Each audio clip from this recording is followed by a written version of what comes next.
I used to think that creating App Store screenshots in Figma would probably be one of the easiest parts of preparing for an app launch. The UI was already finished, the app screens were already designed, and all I really needed to do was place everything into a few nice looking frames and export the images. But after opening Figma, I realized how quickly screenshot designs can turn into hours of small repetitive decisions that nobody talks about beforehand. One alignment issue, one headline change, and one background update, yet the entire set still feels generic. And this becomes even more frustrating once you start dealing with multiple screen sizes, device layouts, localization, and different app store requirements. That's when you realize screenshots are not just simple app previews sitting on your app store page. They directly affect how users judge the quality of the app before they even install it, and most users make the decision extremely fast. So in this video, I will walk you through the actual workflow that team uses to create App Store screenshots in Figma. One thing that becomes obvious after looking at enough App Store listing is that users don't really read every detail on the app page before downloading the app. Most people scroll quickly, scan their first few screenshots, and form an opinion almost immediately, just based on how polished, clear, and trustworthy the app looks visually. And usually, the first 2 or 3 screenshots carry most of the weight. That is why screenshots with cluttered layouts, inconsistent spacing, weak typography, or unclear messaging tend to perform badly, even if the actual product is really good. Strong screenshots are usually very intentional about hierarchy because they quickly answer simple questions like what the app does, who it helps, and why it feels different from alternatives. And when that communication feels effortless, the app immediately appears more polished and more actively maintained.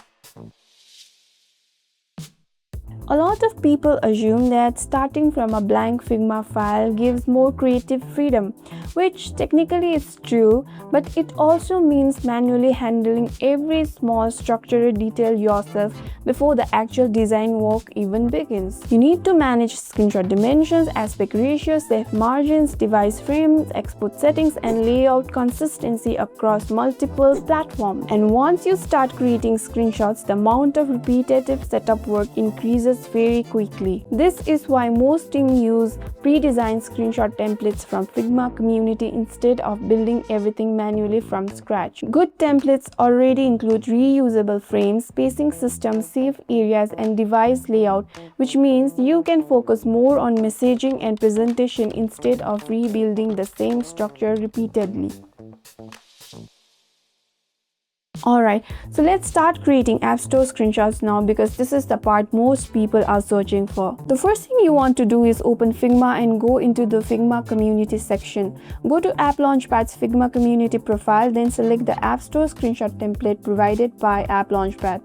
Link given in the description. Because starting from a completely blank file usually creates a lot of unnecessary setup work later. This template includes device frames, screenshot placeholder, save margins, reusable layout, and proper app store dimensions, which saves a huge amount of time compared to building everything manually. Once you find a template you like, click Open in Figma so it gets copied into your workspace. Before you start editing, you must ensure the template is set up to match the current App Store screenshot size guidelines. After opening the file, navigate to Pages, click on the template page, which is where you will find editable App Store screenshot templates. And this structure is most important because most templates separate editable screenshot areas from reusable design components. Now, inside the Layers panel, look for Screenshots section.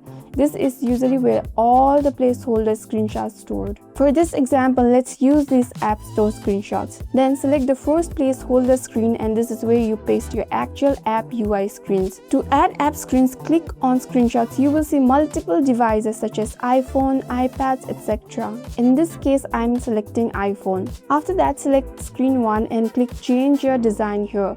This placement of real UI screens is the core part of how to create App Store screenshots in Figma that look authentic. This will select the first placeholder screenshot in iPhone screenshots. Copy your app screen and paste it over, then select Screen 1. And honestly, this is where screenshot designs already start becoming more time consuming than people expect. because once the app screens are inside the frame, you immediately start noticing alignment problems. Maybe one screen feels too zoomed in, another screen has inconsistent padding, maybe the UI inside one screenshot visually feels heavier than the others. And after making sure that everything is visually balanced, and now you start manually adjusting spacing across every frame until the entire set feels visually balanced. After replacing all the screens, move over to the templates section. This is where the actual screenshot layouts usually live. Most templates already include multiple visual styles with different text positions, background systems, gradients, and compositions. So instead of designing every screenshots from scratch, you are basically customizing an existing structure. Now let's edit the text captions.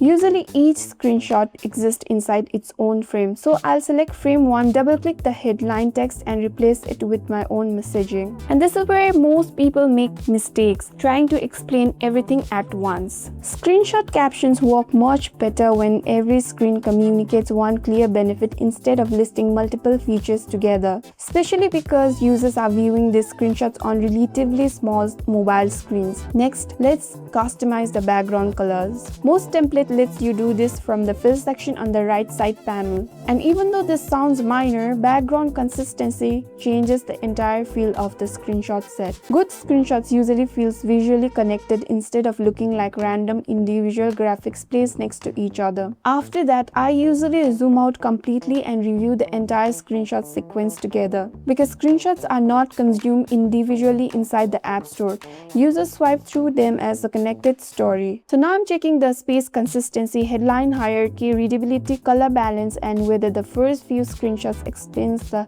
app quickly enough or not. And once everything looks good, the final step is exporting. So I'll select the full screenshots group, go to export section inside the right panel, choose PNG and export the screenshots in full resolution. And that's it. But before uploading anything to App Store Connect, make sure to preview the App Store screenshots in an actual phone first. Because text readability and spacing often feels different on small screens than compared to bigger desktop monitors.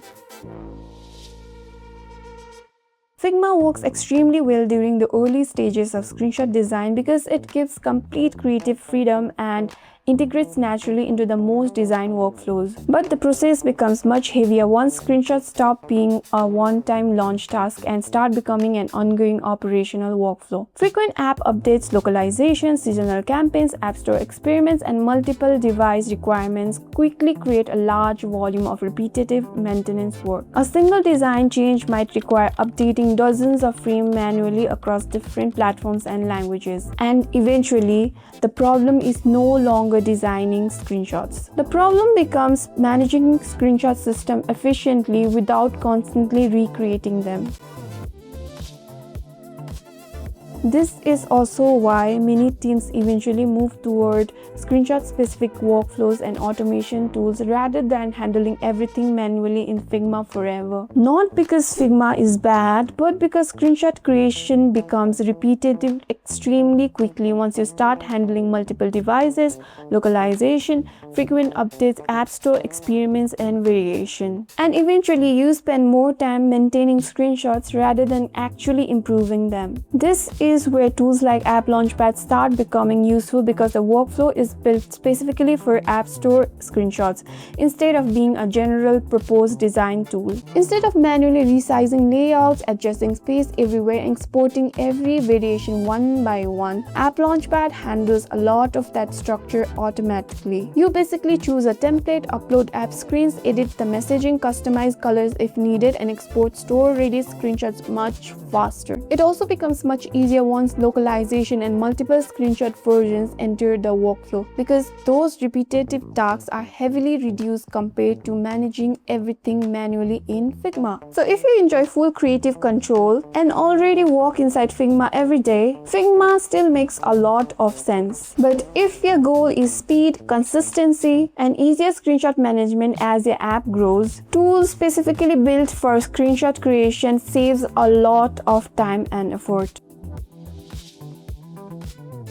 The biggest thing I underestimated about the App Store screenshots is how quickly the process becomes difficult to manage once your app starts growing and the updates become frequent. Because designing one screenshot set is manageable, maintaining consistent screenshot system across devices, updates, localization, and experiments is the part that becomes complicated. And understanding that changes how you approach the entire workflow from the beginning. That brings us to the end of this video. If this video helped you, give a thumbs up and let me know in the comments how you are currently creating your App Store screenshots. And if you want a faster workflow than handling everything manually in Figma, check out AppLaunchpad. I'll leave the link in the description. I'll see you in my next video. Bye. Take care.